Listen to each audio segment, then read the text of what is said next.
Apakah menjadi petani sama dengan kita menjadi orang miskin, Pak? Dan apakah selamanya petani memang identik dengan kemiskinan? Saya ucapkan selamat datang di Naratalk. Mungkin ini adalah salah satu video yang bukan react berita, namun ini adalah video yang paling emosional yang pernah saya buat. Perkenalkan, saya Niam dan saya adalah seorang petani. Selain menjadi seorang petani, hobi saya itu ya nonton YouTube, nonton TikTok, nonton Instagram. Di YouTube, di Instagram, di TikTok banyak sekali influencer-influencer yang menyuarakan masalah ketidakadilan, masalah ekonomi, masalah teknologi dan lain sebagainya. Namun jarang sekali influencer yang benar-benar membawa atau mewakili petani, membawa aspirasi atau mewakili petani, Pak. Sebetulnya saya nggak terlalu minat untuk jadi influencer karena menjadi petani menurut saya lebih enak. Tapi bener-bener kok gimana ya? Kok nggak ada influencer yang menyuarakan keresahan petani. Dan video ini dan konten ini adalah konten yang sebisa mungkin saya akan menyuarakan keresahan petani. Mungkin bagi teman-teman yang selain petani menanyakan, emang petani ada keresahan apa sih, ada masalah apa sih? Sebetulnya masalah yang sedang dihadapi oleh petani itu besar banget. Video ini akan saya bagi menjadi 3 bagian. Yang pertama latar belakang, yang kedua masalah, dan yang ketiga mungkin solusi yang bisa kami tawarkan. Mudah-mudahan video ini nggak panjang dan bisa dimengerti oleh teman-teman. Pertama, saya minta tolong kepada teman-teman yang mungkin menonton video ini, bantu saya untuk menyuarakan keresahan petani.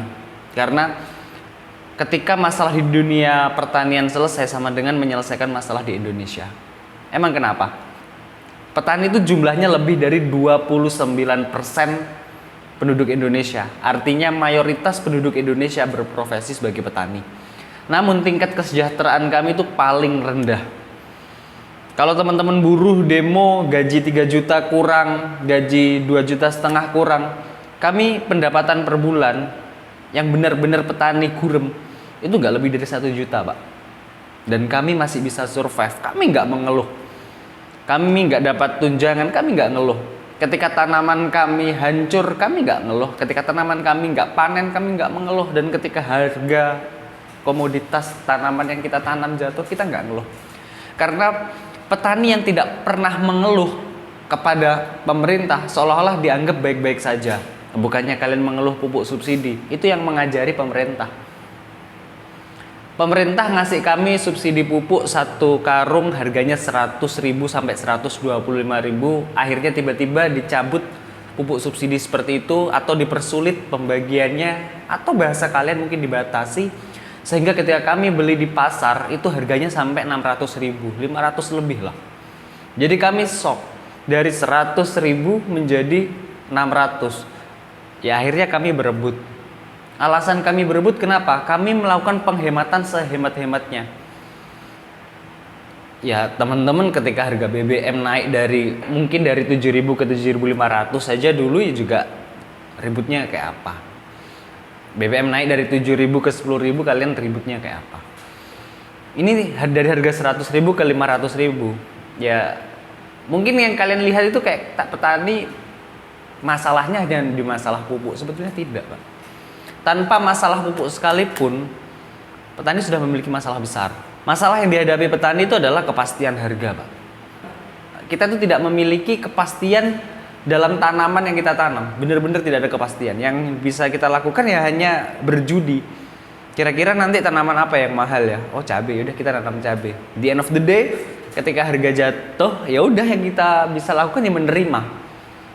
Dan yang sangat-sangat saya muak dengan semua ini adalah aparatur sipil negara, dinas terkait.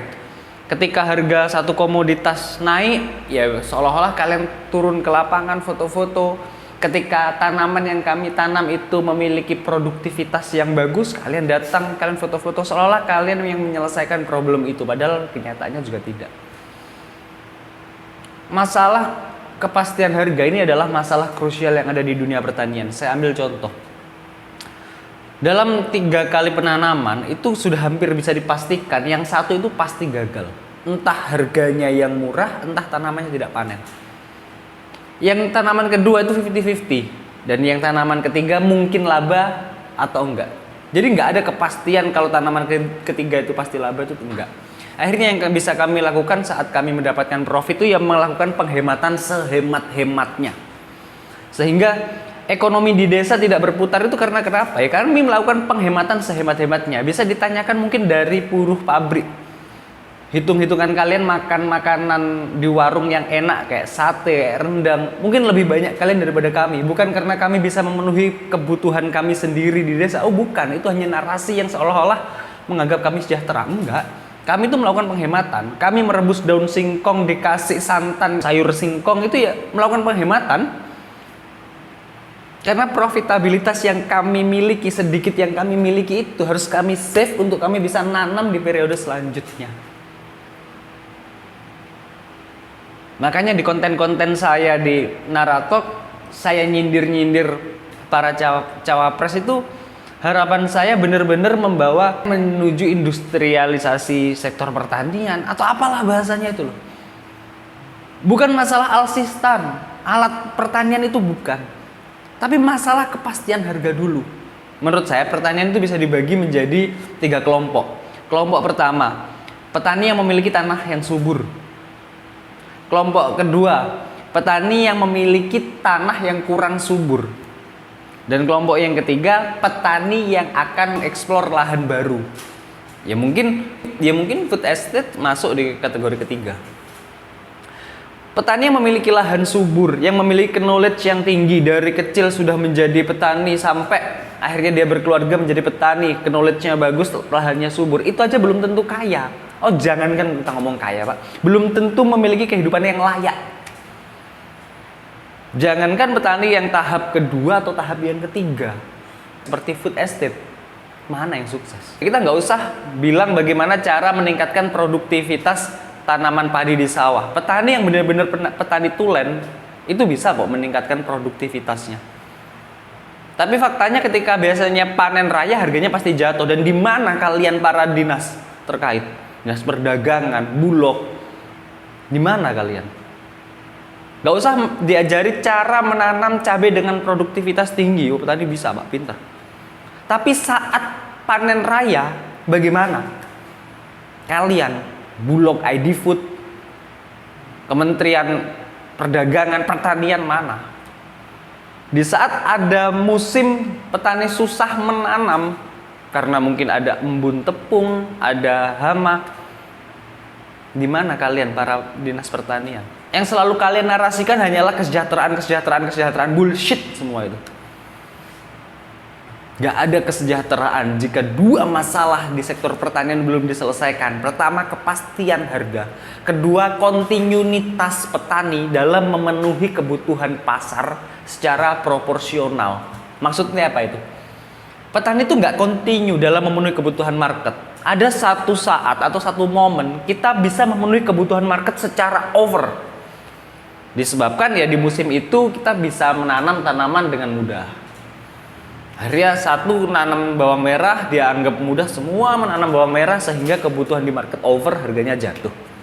Namun ada di saat satu momen tertentu kayak misalkan musim embun yang dimana bawang merah pasti tingkat kegagalannya tinggi, sedikit sekali petani yang menanam, atau musim hujan akhirnya ketersediaan di pasar turun, harganya meningkat. Pasti solusi dari dinas perdagangan adalah impor.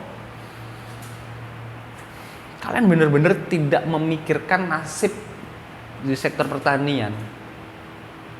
Banyak kok Pak, banyak banget sekarang petani yang sama sekali tidak menggunakan pupuk subsidi, itu banyak banget. Sebetulnya pupuk subsidi dari kalian, alsistan dari kalian itu kami nggak penting. Yang kami inginkan dari dinas perdagangan, perindustrian, Bulog, dinas pertanian adalah kolaborasi kalian dalam memecahkan satu masalah. Saya ambil contoh tanaman yang sedang saya tanam saat ini, yaitu tembakau. Kita menanam tembakau, bayangkan dalam 1 hektar modal yang dibutuhkan kurang lebih 60 juta dalam 1 hektar. Kemarin kita berturut-turut 3 kali berturut-turut gagal, dan penanaman yang keempat kita profit. 1 kali profit itu bisa menutupi kerugian yang 3 kali dan masih mendapatkan sedikit sisa. Pasar tembakau yang kami tanam itu full internasional. Full internasional. Saat internasional membutuhkan, dalam 1 kabupaten di Jember ini, petani semua serempak menanam tanaman yang sama dan market membutuhkan, diserot habis dan semua mendapatkan harga yang mahal. Terus mungkin kalian dari Dinas Perdagangan bisa menyela kata-kata saya. Ya kan marketnya ada. Lah itu tugas kalian. Kalian menjadi PNS, menjadi aparatur sipil negara, bukan digaji untuk menjadi ditwood. Bukan digaji untuk menjadi pengangguran, tapi digaji untuk mencari market untuk Dinas Perdagangan Perindustrian. Bukan hanya memberikan tanda tangan siup atau situ. Katanya keadilan bagi seluruh rakyat Indonesia. Mana adilnya? Dalam 1 batang rokok yang saya hisap ini,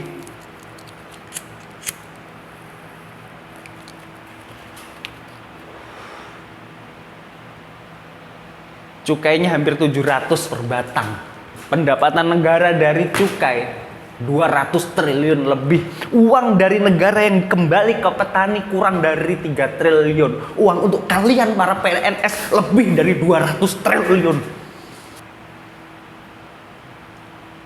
Kementerian Keuangan mungkin bisa menyela kata-kata saya. Kan kalian sektor pertanian tidak menyumbang pendapatan untuk negara. Bagaimana kami bisa menyumbang saat nasib kami saja belum tentu? Tapi saya juga bisa menyela Anda dari setiap hisapan rokok yang saya hisap, saya memberikan uang ke negara. Tembakau ini adalah tembakau yang kami tanam. Mayoritas perokok adalah petani. Kalau yang selalu kalian tunjukkan pendapatan dari sektor pertambangan, perdagangan, industri, kalian lupa pendapatan dari cukai tembakau. 1 komoditas tembakau yang memiliki market, yang memiliki konsumen dalam dan luar negeri, memberikan uang kepada negara 200 triliun. Please jangan jadi bangsa munafik kita. Please jangan menjadi bangsa munafik kita. Kita memaki-maki para perokok, tapi kita mau menerima uang para perokok. Fasilitasi petani yang menanam. Jangan diskriminasi orang yang merokok. Kita tidak merokok di samping ibu-ibu, oke kita taati. Kita tidak merokok di samping anak-anak, oke kita taati. Tapi bayangkan ketika kalian di airport, di bandara, ruangan mungkin 36 meter persegi diisi hampir 100 orang merokok di situ. Bangsat semuanya. Kita benar-benar munafik.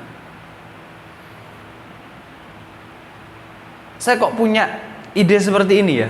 Jika 29% penduduk ini, petani ini masalahnya terselesaikan, kita menanam, memiliki kepastian harga, pemerintah membantu kami, para UMKM atau para pengusaha mencari market, Dinas Pertanian membantu kami dalam berinovasi, sehingga petani sejahtera, maka efek domino akan terjadi. Income yang kami dapat banyak, sehingga kami tidak terlalu menghemat uang untuk jajan. UMKM jalan, urbanisasi akhirnya bisa ditekan. Kami dari sektor pertanian selain memberikan uang kepada negara dari sektor hisapan seperti ini, kami juga bisa memberikan uang kepada negara dari pajak pertambahan nilai mungkin, dari pajak penghasilan kami sebagai petani mungkin. Kalian, entah pemerintah, entah masyarakat selain petani melihat kami hanya sebelah mata, seolah-olah kami pengemis, seolah-olah kami orang yang tidak bisa main game dalam satu komunitas pro player. Kalian mungkin melihat kami seperti itu. Solusi menurut saya ya mari. Masalah pertanian tidak akan hanya bisa diatasi dengan food estate.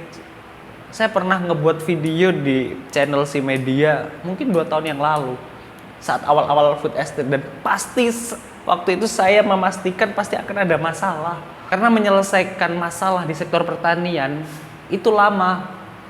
Pertama, kita harus fokus terhadap cara menanamnya karena kita tidak membahas mesin untuk menghasilkan satu produk, tanah yang kita bahas, agen hayati yang kita bahas, makhluk hidup.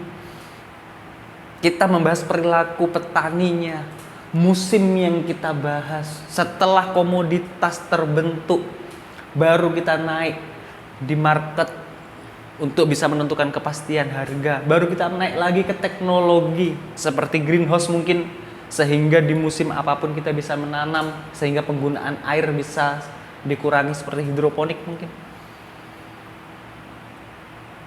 Kalian ada masalah Bank Senturi dulu yang cuma ngerugiin negara 6 triliun. Ributnya kayak negara mau rubuh. Ada kasus Gayus Tambunan, ributnya kayak negara mau rubuh. Ada kasus Sambo, ributnya kayak negara udah mau selesai. Tapi di mana kalian semua saat petani sendirian menghadapi masalah ini? Kalian menganggap kami itu apa? Mesin untuk memproduksi pangan kalian? Kalian menganggap kami itu apa? Khususnya untuk para capres dan cawapres. Kalian menganggap kami hanya orang bodoh yang disuruh menanam padi untuk bisa menyediakan sepiring nasi di hadapan mulut kalian. Kami adalah bagian dari keluarga kalian. Kami adalah kalian. Saat ekonomi kami jalan, kami tidak berhemat lagi. Kami bisa membeli ponsel yang kalian buat. Kami bisa membeli motor yang kalian buat. Kami bisa membeli ayam goreng yang kalian masak. Namun saat ini terjadi, uang yang kami pegang benar-benar sedikit. Kami tidak peduli barang dari mana yang kami gunakan, entah dari Cina, entah dari UMKM. Persetan kami semua dengan hal itu. Yang kami butuhkan, barang yang kami terima bisa kami dapatkan dengan harga semurah-murahnya. Dan ini adalah awal dari masalah yang ada. Siapapun presidennya, kita tidak sedang menyelesaikan masalah, tapi kita sedang menutupi bara. Terima kasih and good luck.